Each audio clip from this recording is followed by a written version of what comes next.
Kemana digiringnya? Ke medan mahsyar, padang mahsyar. Itu padang mahsyar sih itu bentuknya bagaimana? Apa kayak bumi? Beda. Tapi hamparan luasnya sama. Sejauh mata memandang seluas langit bumi mahsyar eta. Tapi bukan tanah yang sekarang kita pijak nanti mahsyar. Sebab kata Allah yauma tubaddalul ardu.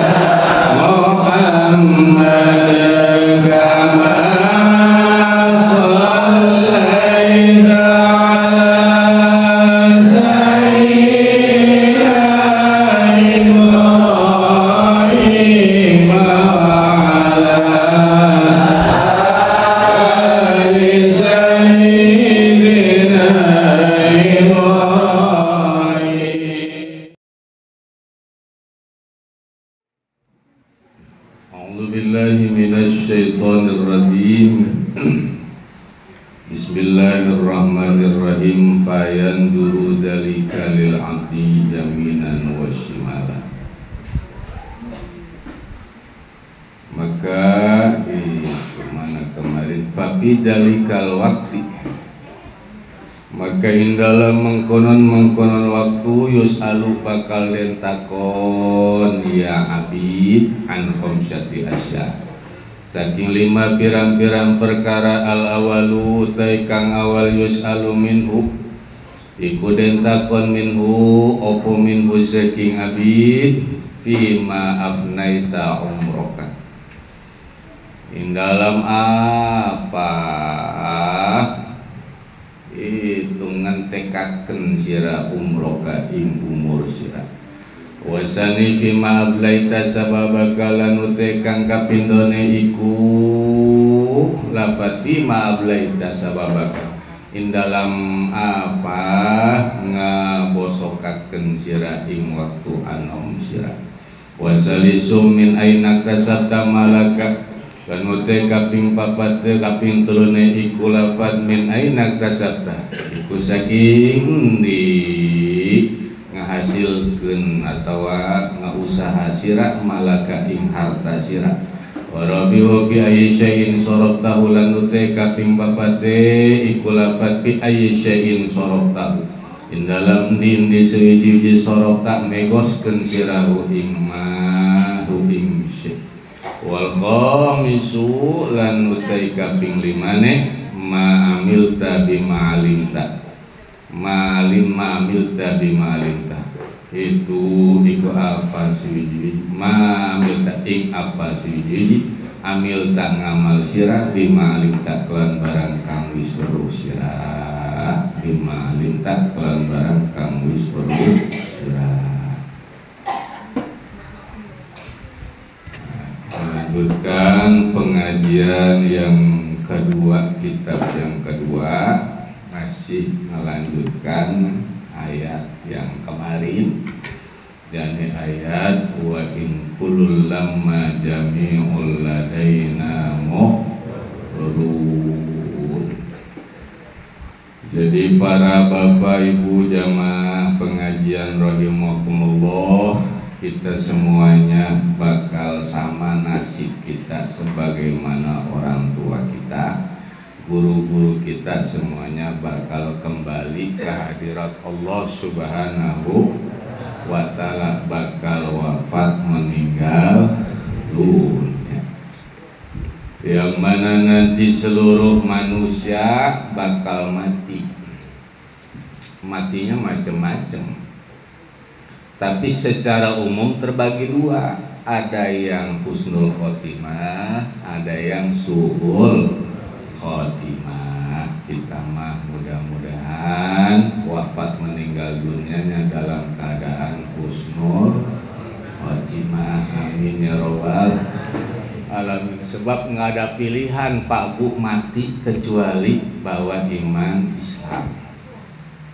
Kalau ninggal nggak bawa iman Islam, nggak ada harapan nanti di akhirat selamat, nggak ada harapan. Jadi yang punya harapan meninggalnya ada iman, ada Islam. Jadi meninggalnya dalam keadaan iman ke Allah, iman ke Rasulullah, kemudian meninggalnya dalam keadaan beragama Islam, pasrah atas ketentuan hukum-hukum Allah. Udah. Ketika meninggal model begitu selamat. Kenapa? Sebab nanti ketika kita sudah wafat, dunia sudah dihancurkan, kiamat kubro, tidak ada makhluk yang hidup yang kekal abadi illa wajhu rabbika, kecuali hanya zat Allah Subhanahu wa ta'ala. Semuanya bakal rusak, musnah, tanpa terkecuali.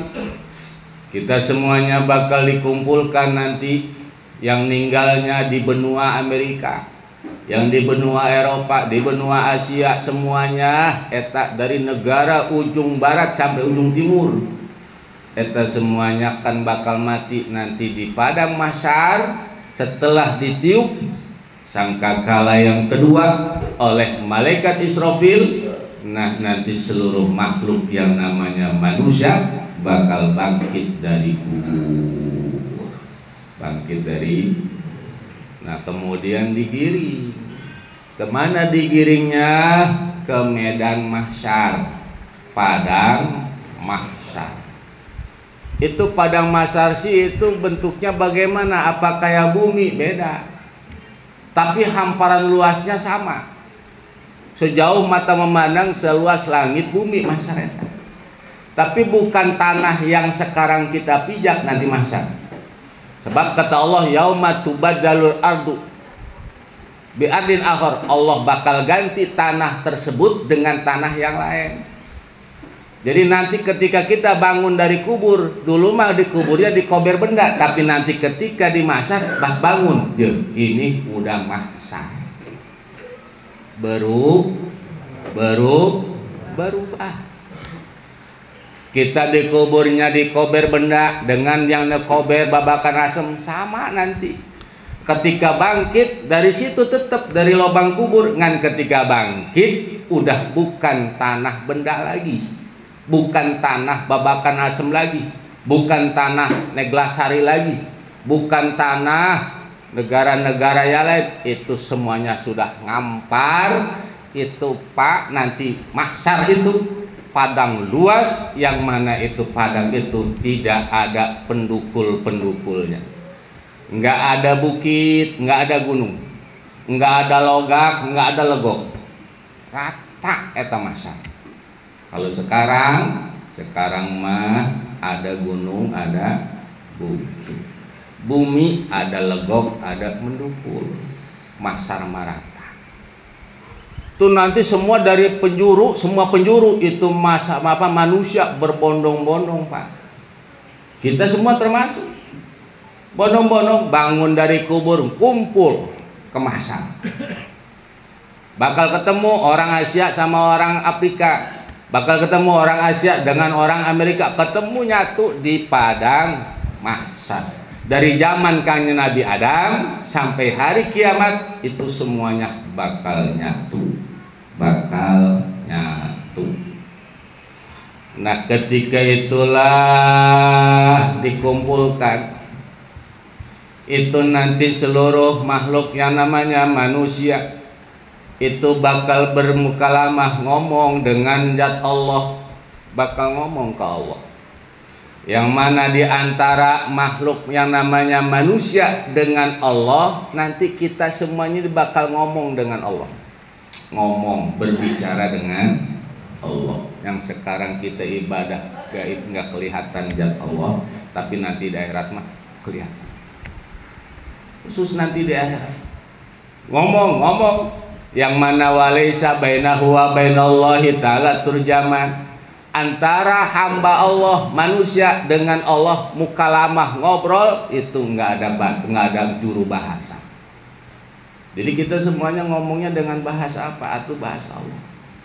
Bahasa apa nanti? Dalam satu riwayat nanti di akhirat mah ngomongnya semuanya pakai bahasa Arab. Pakai bahasa. Jadi saya mau orang benda, walaupun orang benda bakal jatuh nanti di sono ngomong bahasa Arab. Apalagi di sininya udah bisa ngomong bahasa Arab. Tetap bakal bisa nanti. Nah, ketika di hadapan Allah sudah tidak ada yang bisa kita pandang kecuali zat Allah, kebesaran Allah, keagungan Allah kelihatan. Yang mana kita nengok ke kanan, nengok ke kiri, ternyata nggak ada apa-apa. Ternyata yang kita lihat cuma amal kita doang. Amal kita ngintilin kita terus paku. Kita sekarang amal kita buruk, bakal ngintilin amal buruk sampai ke alam kubur, sampai ke mahsyar. Kita andai kata di sininya suka nyolong, itu amal nyolong Pak, ketika ke kuburan ngikutin. Yang mana nanti dalam kubur dibentuknya itu nyolong itu jelek, hitam, bau. Kita lagi sendirian, jol baik, udah hitam jelek Bang. Kita nggak betah ngomong, siapa lo? TS. CS di mana? Ya, waktu di dunia gue nggak punya temen sejelek lu. Iya, sekarang mah nggak ngaku. Dulu mah CS waktu di dunia. Emang lu siapa? Saya ini adalah ngebohongnya kamu waktu di dunia. Saya ini adalah nipunya kamu waktu di dunia. Saya ini adalah maksiatnya kamu waktu di dunia. Ini sekarang aku bentuknya kayak begini. Itu gelisah Pak. Nyolong kita bakal dibentuk oleh Allah, bentuknya jelek, rupa, hitam, bau, luar biasa baunya. Kemudian terus keburukan kita, kebobrokan kita, ngomongin kita, terus omongan kita ngejelek-jelekin orang, hasut kita segala macam dibentukin, jelek bentuk. Nah, ketika itu gelisah bukan main. Ketika gelisah tersebut udah tidak ada yang bisa menenangkan kita kecuali kan amal kita. Ternyata amal kita buruk. Udah nggak lama kemudian datanglah malaikat munkar nakir, sedangkan dalam keadaan gelisah. Ditanya orang gelisah mah Pak Bu, kalau ditanya jawabannya nggak bakal benar. Lagi gelisah sebab ngintilan sono lu, nggak bisa saya udah malaikat mana buka bohong. Kata malaikat bohong. Dia mah maksudnya lagi ngusir ini nih bohong. Tah yang nempelin dia, akhirnya mah dikemplang. Itu makanya nanti ngejawab sebagai amal buruknya. Kalau amal buruknya itu adalah suka judi, makanya suka diceritakan tak boleh ceramah tak sekak. Eta omongan dia ketika ngusir amal buruknya sekak itu. Bak nempelin terus ke dia. Sekak sono, kata saya bukan lagi sekak sono, manro buka sekak sono, kemplang. Tapi sebaliknya kalau amalnya bagus, eta bakal ngajawabnya juga bagus. Mana ketika lagi dalam kubur beres yang ngubur pada pulang, kita dalam kubur sendiri di liang landak, kita sudah ada di alam barzah namanya alam kubur. Nah sebelum datang malaikat munkar nakir, satu riwayat mah datang malaikat roman atau malaikat royan, datang eta. Kemudian ketika datang eta amal kita datang. Amal kita kalau tadi mah buruk mah bakal jelek rupa, tapi kalau amal kita bagus mah eta bakal datang eta wangi, cakep, bersih, bercahaya. Datang, Assalamualaikum, siapa kamu? Teman kamu waktu di dunia. Saya emang gak punya teman secakep ini. Saya ini adalah teman kamu waktu dulu.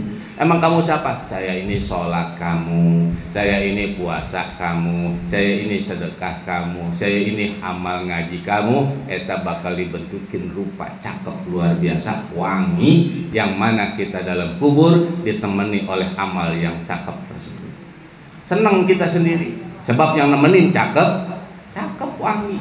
Kemudian etang amal ngomong, sebentar lagi wahai Tuhan, Eta datang malaikat munkar nakir yang bakal nanya kamu sebagaimana kamu punya keyakinan iman akan hari di mana manusia masuk ke alam barzah, bakal ditanya munkar nakir. Kamu percaya? Atuh percaya. Tenang Tuhan, saya sholat, kata sholat ngomong. Saya puasa, puasa ngomong. Saya ibadah ngaji, ngomong, ibadah ngaji ngomong. Saya ibadah sedekah, ngomong semuanya. Tenang Tuhan mah, jangan takut, jangan bingung. Nanti di mana munkar nakir datang, saya yang ngadepi. Alhamdulillah. Akhirnya datang munkar nakir yang ngadepin sholat. Ditanya man robuka, sholat ngejawab Allah. Man nabiyuka, Nabi Muhammadun sallallahu alaihi wasallam. Man kiblatuka, apa kiblatmu? Kiblati adalah Ka'bah Baitullah. Eta bakal ngejawab kah amal baik, etalah yang selamat. Nah, di alam barzah naik nanti ke alam akhirat, etalah diawali mahsyar. Ketika di mahsyar ke kiri ke kanan itu Pak, terus itu amal kita waktu dalam barzah ngintilin. Kalau di alam barzahnya tadi amalnya bagus, selamat di alam kubur, itu nanti amal terus ngikutin kita sampai ke mahsyar. Seneng gak kira-kira? Kalau amalnya bagus, tadi di kuburan kita udah diselamatin oleh amal kita yang bagus, di mahsyar pun nanti amal tersebut terus ngintilin Pak kita. Kalau bagus, alhamdulillah. Kalau buruk, naudzubillah. Nah inilah. Jadi ketika di padang mahsyar hanya mengharap rahmat dan ridha Allah Subhanahu wa taala. Ketika itulah seluruh makhluk yang namanya manusia dalam keadaan bingung luar biasa, sebab di arah wajahnya, mukanya sudah kelihatan api neraka. Api neraka, bayangan dia, wah gua masuk ke neraka ini mah, masuk ke neraka ini mah. Udah kebayang, maka ding amal gua mah jangan nggak ada bagusnya. Duh, ke neraka ini mah, ke neraka ini. Ketika dalam keadaan bingung, sebelah kanan amal kita, amal baik, sebelah kiri amal buruk kita.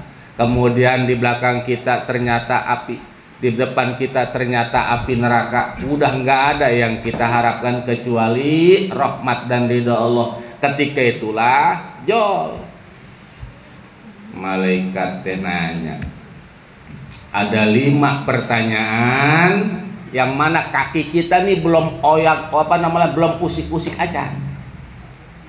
Itu pas kumpul ketemu dengan Allah, ini kaki Pak, ini nggak bisa bergerak.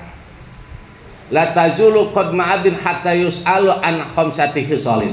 Nggak bakal gerak kaki seorang hamba nanti di mahsyar kecuali sudah beres menjawab 5 pertanyaan. Kalau nggak bisa jawab, udah pasti neraka. Kalau nggak bisa jawab, kalau bisa jawab bakal dihisab. Makanya ini yang ngeri. Yang ngeri ini sekarang kita bikin lalapan begini, emang lalapan apa ini supaya lalapan kita selamat nanti di akhirat. Sebab ini nih kita begini bakal ketanyaan. Mana itu? Maka di sini payanduru dalikal wa fi dalikal waqti. Pada saat seluruh manusia dikumpulkan di mahsyar, dia melihat ke kanan ke kiri, tidak ada kecuali amalnya sendiri, dan kemudian melihat arah mukanya ternyata hanya melihat api neraka. Ketika itulah ditanyalah seluruh hamba kita semuanya nih Pak, Bu, kita semua bakal mendapatkan 5 pertanyaan itu. Semuanya bakal ditanya. Siapin tak pertanyaan itu kudu bisa ngejawab supaya selamat. Mana yang 5? Karena 5 mah banyak ya, 1 aja dulu. 1 supaya diingat, supaya kita ngerapin yang 1 dulu supaya selamat. Pertama ditanya, ini belum bicara mizan, belum bicara hisab, belum bicara mauqif, belum, masih di mahsyar. Ditanya, semua ditanya nih, tanpa kecuali ya, termasuk saya yang ditanya. Kalau istilah namanya Jayat mah Udin. Ditanya yang pertama, fima afnaita umroka. Udin, ya, kamu hidup dikasih umur berapa tahun oleh Allah? Ditanya itu pertanyaan yang pertama. Kita pertama ditanya nanti di mahsyar tentang umur. Allah nanya, berapa tahun kalian dikasih umur oleh aku, kata Allah. Ya Allah, dikasih umur, kata si Udin ya, ada bangsa 70 tahun mah. Oh, 70 tahun. Kata Allah, fima abnaita umroka. Dipakai apa umur kamu itu waktu di dunia? Dihabiskan untuk apa umurmu waktu di dunia? Ditanya, dihabiskan untuk apa umur waktu di dunia yang aku kasih tersebut? Nah, makanya sekarang kita kudu bikin jawabannya. Jawabannya ya bagus apa buruk, tergantung sekarang. Kita kan dikasih umur oleh Allah. Ada yang sekarang usia 60, ada yang 50, ada yang 40, ada yang 70. Eta kan bicara umur yang diberikan oleh Allah. Allah bakal nanya umur tersebut yang sekarang kita jalani. Apa kata Allah? Waktu hidup lu gua kasih umur panjang 70 tahun. Eta umur dipakai buat apa? Terus itu umur tersebut dihabisin buat apa? Ternyata ini si Udin ternyata umurnya dipakainya buat maksiat. Ya Allah, pernah ngaji nggak Din waktu di dunia? Enggak. Sholat enggak? Enggak. Kerja enggak? Alhamdulillah kerja mah. Di mana? Di bandara. Bandara, ya. Bagian CCS, cleaning service. Berapa gaji? 1,5 juta. Tapi saya mah suka jahil. Kita kadang tisu yang ada di toilet saya jualin. Kagak beres. Awas eta ada tanggung jawab. Dipakai ibadah selamat, dipakai maksiat cilaka. Pertanyaan umur itu siapa yang ngelakonin? Jawabannya kita. Nih sekarang kita ngaji supaya bisa ngajawab umur dipakai apa? Kita tanya. Ada kata saya ditanya awal ya. Waktu itu berapa tahun umur? Sekian tahun ya Allah. Dipakai apa? Alhamdulillah saya mah dari kecil ngaji ya Allah. Terus saya usia sekian ke pondok, kemudian balik terus itu terus bareng-bareng dengan terus ibadah silaturahmi dan seterusnya ya Allah. Dipakai ibadah. Ini saya lagi bikin dalil tentang pertanyaan pertama supaya selamat nanti di supaya dari mana? Bagus. Nah, rapihin ketika nggak bagus, atuh bakal tanggung jawab segitu. Nah, inilah. Jadi hayu kita mah jadiin umur kita supaya menjadi umur yang berkah. Mana umur yang berkah? Umur yang dipakai setiap harinya, setiap detiknya, setiap menitnya, setiap jamnya itu dipakai untuk ingat kepada Allah Subhanahu wa Ta'ala. Tak pakai umur kita untuk ingat ke Allah. Udah itu mah jagain aja udah diri kita nih, sebab kita dikasih hati untuk bersemayamnya zat Allah supaya kita ingat ke Allah, sebab kita bisa ingat ke Allah bukan dengan lisan tapi dengan hati. Makanya kita semuanya diberikan hati oleh Allah. Tujuannya Allah nyiptain hati adalah supaya ada bagian pada manusia, ada tempat bagi aku, kata Allah. Ngomong ke malaikat Jibril ketika ngambil segenggam yang dijadiin hati tersebut. Apa kata Allah? Ya Allah, kata malaikat Jibril, kan udah dibentuk Nabi Adam manusia sempurna, kenapa suruh ngambil segenggam lagi tanah ya Allah? Ini tujuannya aku mau bikin hati yang aku terak bakal di dada manusia. Tujuannya buat apa ya Allah? Sebab ini supaya aku ada di dalam dirinya. Sebab ini hati adalah untuk menjadi wadahku. Kalau ini hati penuh dengan asmaku, dengan aku, maka ini dia bakal selamat kelak hidupnya di alam dunia dan diharapkan bakal selamat. Tapi kalau ternyata hati ini tidak ada namaku, kata Allah, maka celakalah dia. Makanya orang yang maksiat pasti hatinya nggak ingat ke Allah. Orang yang nggak ibadah pasti hatinya nggak ingat ke Allah. Kalau ingat ke Allah mah enggak. Makanya mudah-mudahan kita mah semuanya diberikan umur panjang untuk ibadah, bekal ibadah kepada Allah Subhanahu wa wa ta'ala. Setiap detik, setiap menit, setiap waktu kita senantiasa diingatkan oleh Allah. Hati kita selalu ingat kepada Allah, dan kita dijaga dari segala mara bahaya, dijauhkan dari segala maksiat, dan kita pun dibersihkan hati kita oleh Allah dari segala macam penyakit hati. Makanya rapi-rapin, bersih-bersihin dari sekarang, supaya nanti ketika ditanya tentang umur dihabisin untuk apa, ternyata dihabisin untuk ibadah, selamat. Dipakai untuk apa ibadah? Dihabisin, dipakai maksiat, silakan, tinggal pilih mau yang mana. Umur kita yang jalanin, Allah yang memberikan. Pertanyaan itu bakal adanya, dan yang ngejawab kita yang punya lalakonnya, tinggal kita siapin. Kalau ada yang nggak bagus, mulai sekarang beres-beresin, taubatin, banyak zikir, banyak istighfar, mintayang kepada Allah Subhanahu wa ta'ala. Ayo, mumpung masih dikasih umur, gunakan dosa-dosa yang kebayang, banyakin istighfar kepada Allah. Terus juga banyak-banyak kita bertobat, dan sering-sering duduk di majelis ta'lim, dan banyakin baca sholawat ke Kanjeng Nabi Muhammad Sallallahu Alaihi Wasallam. Jadi yang pertama bakal ditanya umur. Dari sekarang ingat umur kita, pakai untuk ingat kepada Allah, terus pakai untuk ibadah kepada Allah. Mulai sekarang dan supaya selamat nanti. Pertanyaan pertama di hadapan Allah nanti bisa. Tinggal pertanyaan yang kedua, wasani wallahu a'lam.